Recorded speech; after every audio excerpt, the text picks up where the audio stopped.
We are in the Municipal Court of Conneaut, Ohio, standing before Judge Iorochi for a preliminary hearing involving a young defendant accused of a felony. During the hearing, the defendant makes a remark about the public defender, prompting the judge to respond with outrage.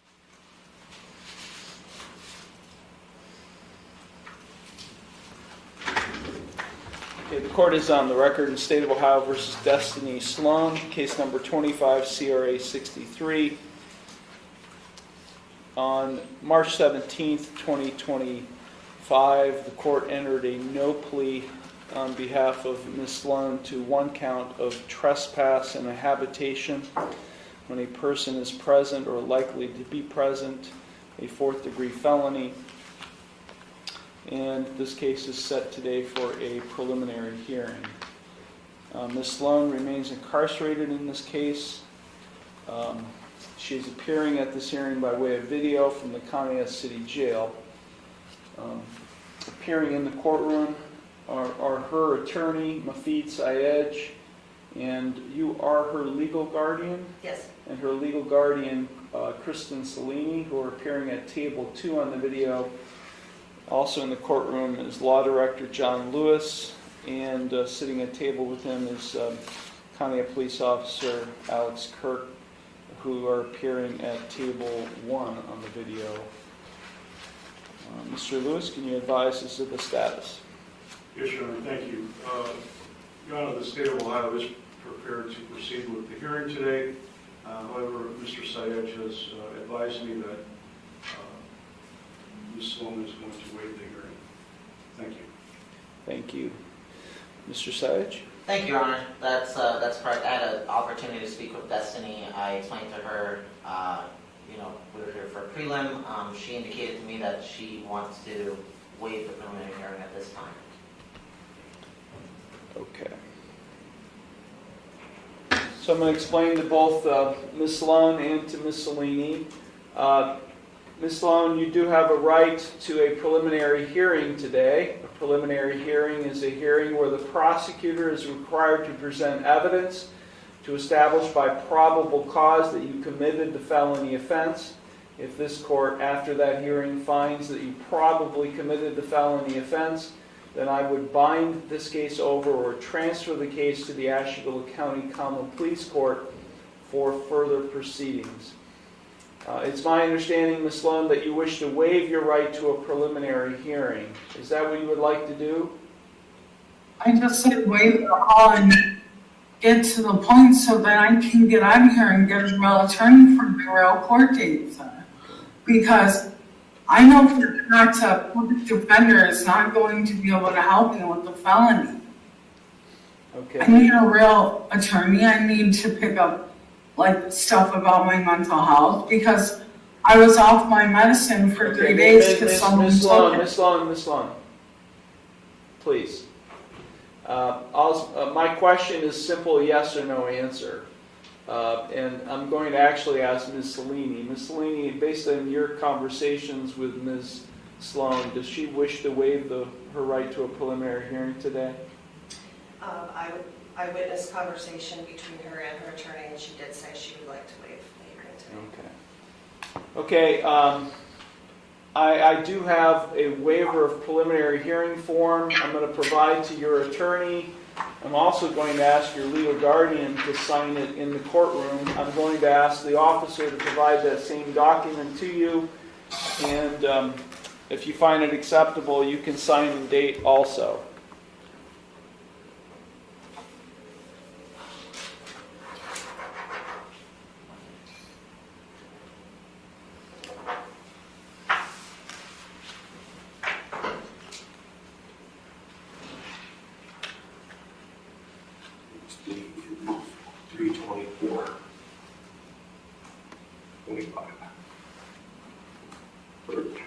It's been signed.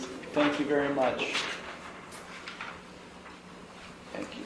Court does find the defendant, her legal guardian, and her attorney have executed in open court separate waivers of preliminary hearing. The court does find, based on the waivers that have been executed, that this case will be bound over to the Asheville County Common Police Court for further proceedings. On March 17th, 2025, at her initial appearance hearing, I set bond in the amount of $25,000, cash surety 10%, with conditions that the defendant remain drug and alcohol free. She is subject to random chemical testing.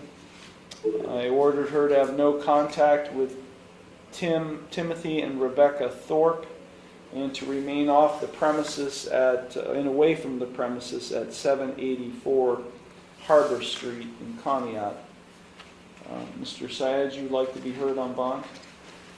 Your Honor, at this time, Ms. Sloan has been in the Conneaut City Jail since March 17, 2025. At this time, I do ask for a personal recognizance bond. While I do understand there are a lot of mitigating factors, including, past history, destiny, including this charge as well, I do believe at this time it would be appropriate if she could be let out of jail. And I also do believe that her guardian has a couple suggestions where she could be, well,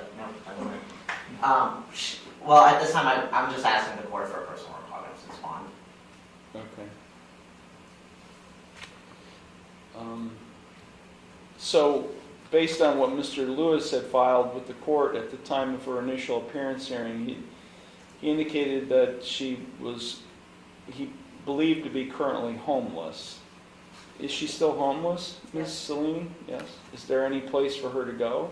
Not at this time. She's asking, her father has indicated to me that he does not want her to come back to his residence. She indicated to me that she has an uncle or relative that she wants to go stay with.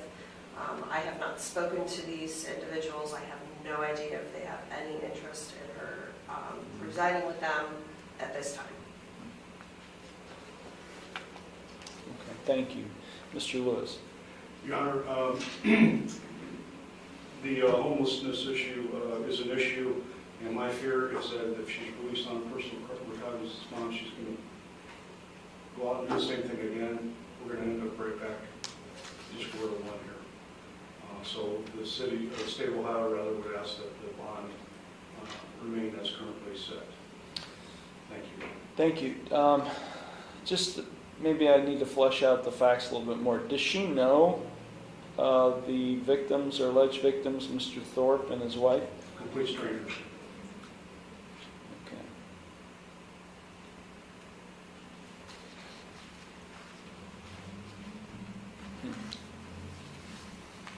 Yeah, Ms. Sloan has been before this court in the recent past. She has, in those situations, also been homeless, also charged with trespassing, recently convicted, I believe. Her mental health issues are pretty significant, at least based on my experience with her. Is she receiving any treatment for her mental health or even substance abuse disorders? She's not compliant, but when she's hospitalized, she'll be receiving her medicine, and then once she's discharged, then appointments aren't kept and things like that. So the medicine is not, she's not compliant with the medicine at all. Well, I told Signature Health that I would do IOP, but I haven't been able to get over to IOP yet because I need a phone and transportation and stuff like that. I've been asking the guardian to help me come up with a phone, stuff like that, to be able to get a hold of people and call people, but I've had no luck. So you have received treatment from Signature Health. Yes, I'm gonna When's do it. When's the last time you've seen anyone at Signature Health? About 2.5 weeks ago. Do you have any confirmation of that, Ms. Cellini? I believe she's spoken with the case manager. I don't believe since her last hospital discharge in February that she has made an appointment for any of her injections or anything. So she was hospitalized as recently as February. Yes.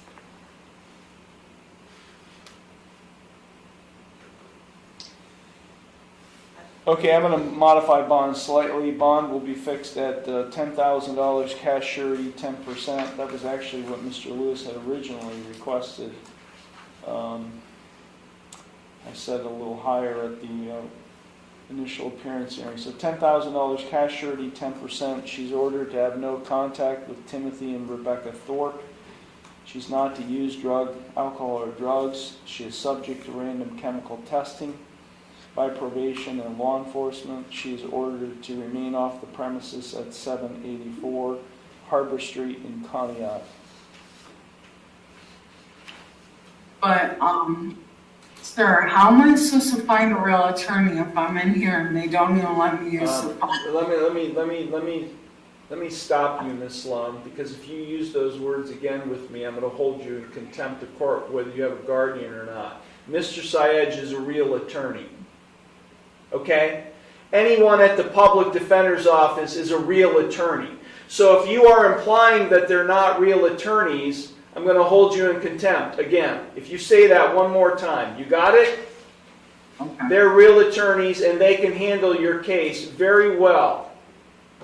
So enough of this stuff. You have money to go out and hire an attorney? No. You're homeless. So you better treat them with respect because they're the ones who are going to help you. Anything further, Mr. Lewis? No, sir, thank you. Mr. Syedge?